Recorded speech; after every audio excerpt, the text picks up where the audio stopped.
Here is the brand new Robert Zemeckis directed film that just hit theaters. This movie spans a millennium in just one shot, one location throughout the span of time from dinosaurs until the present time. Most of the movie follows this family, which is led by Richard, played by Tom Hanks, and his wife, Margaret, who's played by Robin Wright. We also see other couples throughout the film, including Tom Hanks's character Richard's parents, Al, played by Paul Bettany, and Rose, played by Kelly Riley. As you see, from one location, the movie is stuck on this one camera for the entire film as we go through people's lives, careers, deaths, highs, lows, so forth and so forth.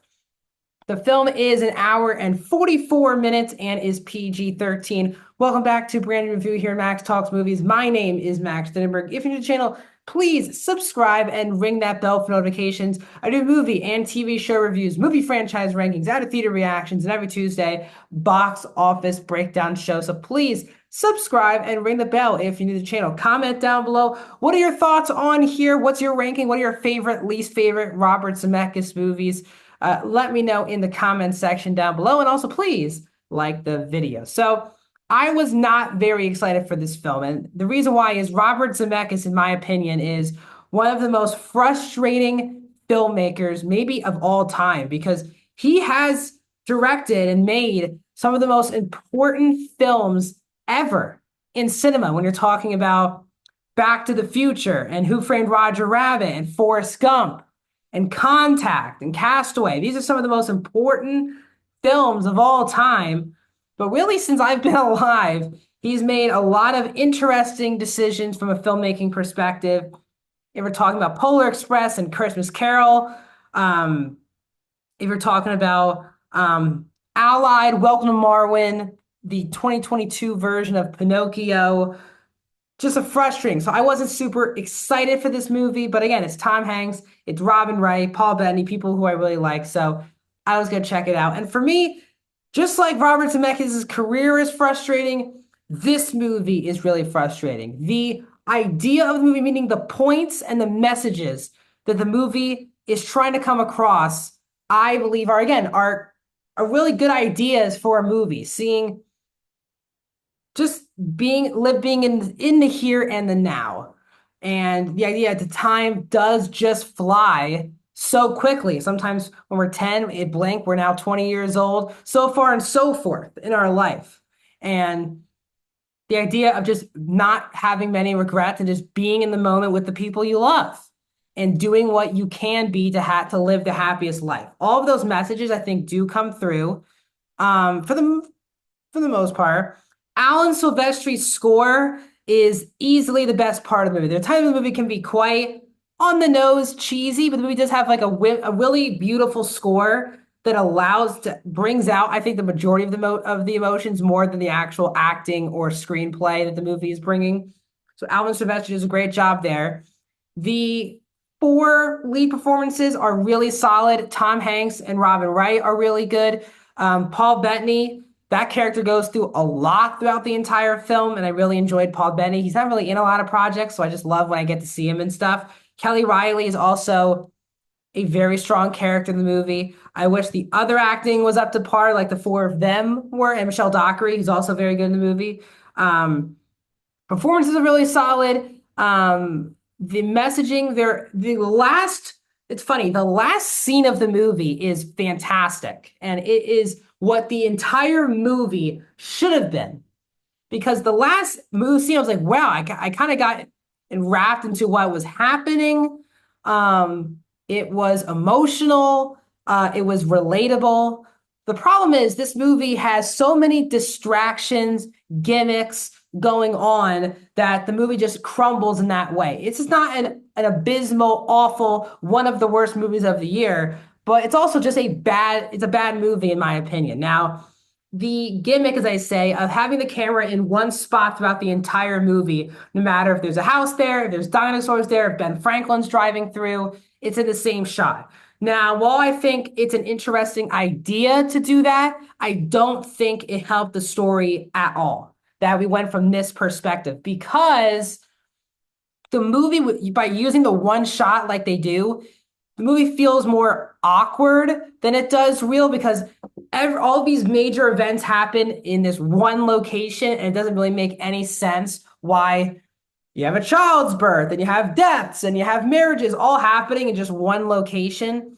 And I feel like the movie kind of felt forced to kind of cram so many big events into one space. Like for Tom Hanks, Robin Wright, all of their big family moments happen in one location in one house. And I think sometimes the movie doesn't feel believable in that way. So I'd say it more feels awkward than elevating the story. Now, the movie uses a lot of de-aging because Tom Hanks and Robin Wright play high schoolers all the way into people into their 90s. And while I don't think Tom Hanks and Robin Wright are bad portraying any one of those years, it just felt so unnecessary. Like behind me, Tom Hanks, this is the first scene where Tom Hanks is in high school and Robin Wright are in high school introducing them to Tom Hanks's family. And I'm sorry, I just don't get why they didn't just hire younger actors to play these characters. From a de-aging perspective, there were moments they pulled it off, maybe in like the 20s or 30s. When they were like teenagers, it did not work for me. There's a big shot in the movie where they have Robin Wright's face just completely centered in the camera, like just her. And we kind of go through like 20, 30 years with her. That did not work for me whatsoever.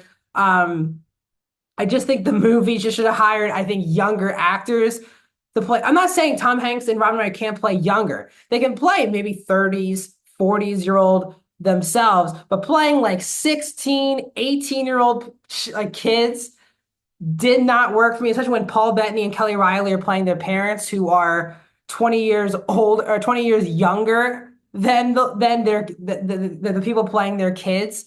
It just felt like there were so many distracting things going on that it just didn't let you go into the story. Now, on a structural level, the movie does, of course, not go in chronological order. We're bouncing from dinosaur era to Ben Franklin era to 1920s to Tom Hanks's era to present day.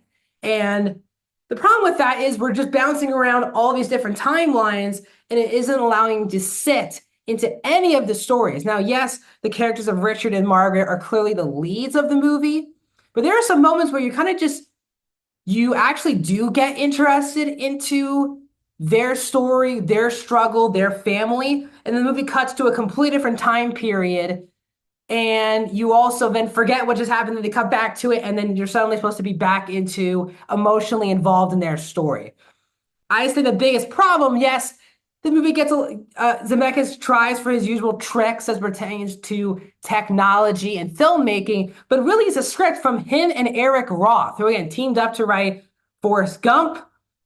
Eric Roth, one of the most accomplished screenwriters we have now. But this movie is just fractured from a structural level where we're just bouncing and bouncing back and forth. And if you're going to bounce back and forth between all these different millenniums and stories and people, you do have to feel like they connect or you feel somewhat emotionally involved in most of these stories. Outside of this main family, I could not care less about the other things. The Ben Franklin part did not make, like, it was just so forced that, of course, Ben Franklin's people also lived here and all these indigenous people haven't had these memorials here.